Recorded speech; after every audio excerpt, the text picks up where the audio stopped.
8 Lectures on Yoga by Aleister Crowley. Yoga for Yahoos. First lecture, First Principles. Do what thou will shall be the whole of the law. It is my will to explain the subject of yoga in clear language, without resort to jargon or the enunciation of fantastic hypotheses, in order that this great science may be thoroughly understood as of universal importance. For, like all great things, it is simple, but like all great things, it is masked by confused thinking and only too often brought into contempt by the machinations of knavery. There is more nonsense talked and written about yoga than about anything else in the world. Most of this nonsense, which is fostered by charlatans, is based upon the idea that there is something mysterious and oriental about it. Well, there isn't. Do not look to me for obelisk and odalisque, rahat lakom, bulbuls, or any other tinsel imagery of the yoga mongers. I'm neat, but not gaudy. There's nothing mysterious or oriental about anything. As everybody knows who spent a little time intelligently in the continents of Asia and Africa, I propose to invoke the most remote and elusive of all gods to throw clear light upon the subject, the light of common sense. All phenomena of which we are aware takes place in our own minds, and therefore the only thing we have to look at is the mind, which is a more constant quantity over all the species of humanity than is generally supposed. What appear to be radical differences, irreconcilable by argument, are usually found to be due to the obstinacy of habit produced by generations of systematic sectarian training. We must then begin the study of yoga by looking at the meaning of the word. It means union, from the same Sanskrit root as the word zugma, the Latin word jugam, and the English word yoke, yug, to join. When a dancing girl is dedicated to the service of a temple, there is a yoga of her relations to celebrate. Yoga, in short, may be translated to tea fight, which doubtless accounts for the fact that all the students of yoga in England do nothing but gossip over endless libations of lions, 1S, 2D. Yoga means union. In what sense are we to consider this? How is the word yoga to imply a system of religious training or a description of religious experience? You may note, incidentally, that the word religion is really identifiable with yoga. It means a binding together. Yoga means union. What are the elements which are united or to be united when this word is used in its common sense of a practice widely spread in Hindustan whose object is the emancipation of the individual who studies and practices it from the less pleasing features of his life on this planet? I say Hindustan, but I really mean anywhere on earth, for research has shown that similar methods producing similar results are to be found in every country. The details vary, but the general structure is the same, because all bodies, and so all minds, have identical forms. Yoga means union. In the mind of a pious person, the inferiority complex which accounts for his piety compels him to interpret his emancipation as union with the gaseous vertebrae whom he has invented and called God. On the cloudy vapor of his fears, his imagination has thrown a vast, distorted shadow of himself, and he is duly terrified. And the more he cringes before it, the more the specter seems to stoop to crush him. People with these ideas will never get to anywhere but lunatic asylums and churches. It is because of this overwhelming miasma of fear that the whole subject of yoga has become obscure. A perfectly simple problem has been complicated by the most abject ethical and superstitious nonsense. Yet all the time the truth is patent in the word itself. Yoga means union. We may now consider what yoga really is. Let us go for a moment into the nature of consciousness with the tail of an eye on such sciences as mathematics, biology, and chemistry. In mathematics, the expression A plus B plus C is a triviality. Write A plus B plus C equals 0, and you obtain an equation from which the most glorious truths may be developed. In biology, the cell divides endlessly, but never becomes anything different. But if we unite cells of opposite qualities, male and female, we lay the foundations of a structure whose summit is unattainably fixed in the heavens of imagination. Similar facts occur in chemistry. The atom by itself has few constant qualities, none of them particularly significant.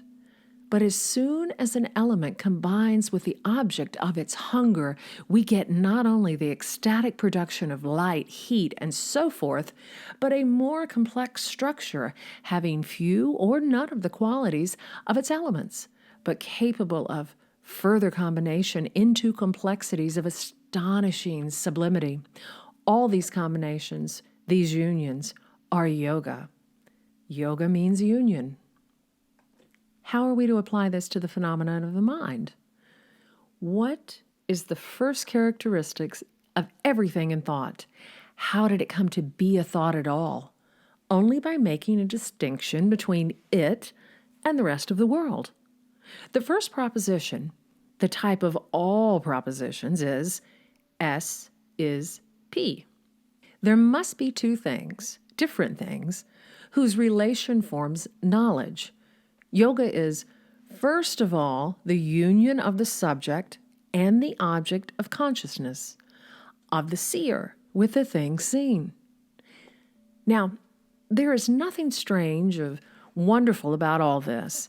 The study of the principle of yoga is very useful to the average man, if only to make him think about the nature of the world as he supposes that he knows it. Let us consider a piece of cheese. We say that this has certain qualities: shape, structure, color, solidity, weight, taste, smell, consistency, and the rest. But investigation has shown that this is illusory. Where are these qualities? Not in the cheese, for different observers give quite different accounts of it. Not in ourselves, for we do not perceive them in the absence of the cheese. All material things, all impressions, are phantoms. In reality, the cheese is nothing but a series of electric charges. Even the most fundamental quality of all, mass, has been found not to exist. The same is true of the matter in our brains, which is partly responsible for these perceptions. What then are these qualities of which we're all so sure? They would not exist without our brains. They would not exist without the cheese. They are the results of the union, that is, of the yoga, of the seer and the seen, of subject and object in consciousness, as the philosophical phrase goes. They have no material existence. They are only names given to the ecstatic result of this particular form of yoga. I think that nothing can be more helpful to the student of yoga than to get the above proposition firmly established in his subconscious mind. About 9/10 of the trouble in understanding the subject is all this ballyhoo about yoga being mysterious and oriental. The principles of yoga and the spiritual results of yoga are demonstrated in every conscious and unconscious happening. This is that which is written in the book of the law. Love is the law, love under will. For love is the instinct to unite, and the act of uniting. But this cannot be done indiscriminately. It must be done under will, that is, in accordance with the nature of the particular units concerned. Now, hydrogen has no love for hydrogen. It's not the nature or the true will of hydrogen to seek to unite with a molecule of its own kind. Add hydrogen to hydrogen, nothing happens to its quality. It is only its quantity that changes. It rather seeks to enlarge its experience of its possibilities by union with atoms of the opposite character, such as oxygen. With this, it combines with an explosion of light, heat, and sound to form water. The result is entirely different from either of the component elements and has another kind of true will, such as to unite with similar disengagement of light and heat with potassium, while the resulting caustic potash has in its turn a totally new series of qualities with still another true will of its own, that is, to unite explosively with acids, and so on. It may seem to some of you that these explanations have rather knocked the bottom out of yoga, that I've reduced it to the category of common things. Well, that was my object. There's no sense in being frightened of yoga, awed by yoga, muddled and mystified by yoga, or enthusiastic over yoga. If we are to make any progress in its study, we need clear heads and the impersonal, scientific attitude. It is especially important not to bedevil ourselves with Oriental jargon. We may have to use a few Sanskrit words, but that is only because they have no English equivalent, and any attempt to translate them burdens us with the connotations of the existing English words which we employ. However, these words are very few, and if the definitions which I propose to give you are carefully studied, they should present no difficulty. Having now understood that yoga is the essence of all phenomena whatsoever, we may ask, what is the special meaning of the word in respect of our proposed investigation, since the process and the result are familiar to every one of us, so familiar indeed that there is actually nothing else at all of which we have any knowledge. It is knowledge. What is it we're going to study? And why should we study it? The answer is very simple. All this yoga that we know and practice, this yoga that produced these ecstatic results that we call phenomena, includes amongst its spiritual emanations a good deal of unpleasantness. The more we study this universe produced by our yoga, the more we collect and synthesize our experience, the nearer we get to a perception of what the Buddha declared to be characteristic of all component things: sorrow, change, and the absence of any permanent principle. We constantly approach his enunciation of the first two noble truths as he called them. Everything is sorrow, and the cause of sorrow is desire. By the word desire, he meant exactly what is meant by love in the Book of the Law, which I quoted a few moments ago. Desire is the need of every unit to extend its experience by combining with the opposite. It is easy enough to construct the whole series of arguments which lead up to the first noble truth. Every operation of love is the satisfaction of a bitter hunger, but the appetite only grows fiercer by satisfaction, so that we can say with the preacher, "He that increaseth knowledge increaseth sorrow." The root of all this sorrow is in the sense of insufficiency. The need to unite, to lose oneself in the beloved object, is the manifest proof of this, and it is clear also that the satisfaction produces only a temporary relief because the process expands indefinitely. The thirst increases with drinking. The only complete satisfaction conceivable would be the yoga of the atom with the entire universe. This fact is easily perceived and has been constantly expressed in the mystical philosophies of the West. The only goal is union with God. Of course, we only use the word God because we've been brought up in superstition. And the higher philosophers, both in the East and in the West, have preferred to speak of union with the all, or with the absolute. More superstitions. Very well then. There's no difficulty at all, since every thought in our being, every cell in our body, every electron and proton of our atoms is nothing but yoga and the result of yoga. All we have to do to obtain emancipation, satisfaction, everything we want, is to perform this universal and inevitable operation upon the Absolute itself. Some of the more sophisticated members of my audience may possibly be thinking that there's a catch in it somewhere.